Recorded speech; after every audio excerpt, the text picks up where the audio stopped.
सब पत्थर हैं। बहुत समय पहले की बात है, एक बार दक्षिण भारत की एक रियासत में एक महात्मा आए। रियासत के राजा ने उनका खूब आदर सत्कार किया और अंत में राजा बोले, आइए महात्मा जी, अब मैं आपको अपनी रियासत की संपत्ति दिखाता हूँ। राजा मन ही मन बड़े प्रमोदित हो रहे थे कि महात्मा मेरी संपत्ति को देखकर बड़े खुश होंगे और मुझे कोई अच्छा आशीर्वाद देंगे। राजा ने पहले उन्हें अपना सारा महल दिखाया, अस्तबल दिखाया, खेत खलियान दिखाए और ये सब दिखाने के पश्चात वे उन्हें अपने कोषागार में ले गए।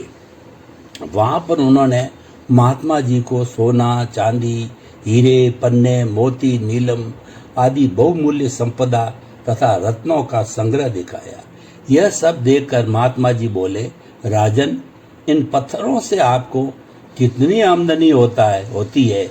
यह सुनकर विस्मित होते हुए राजा बोला, महात्मन, आप इन बहुमूल्य वस्तुओं को पत्थर कह रहे हैं, और रही बात आमदनी की, तो इनसे आमदनी तो क्या होगी, बल्कि इनकी सुरक्षा हेतु उल्टा मुझे इन पर बहुत सा धन व्यतीत करना पड़ता है।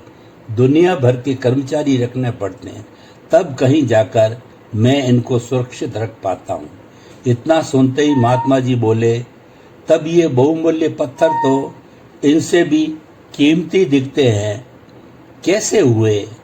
मैंने यह सुनकर राजा आश्चर्यचकित होते हुए बोला, अच्छा, क्या आप मुझे भी इन बहुमूल्य पत्थरों के दर्शन करा सकते हो?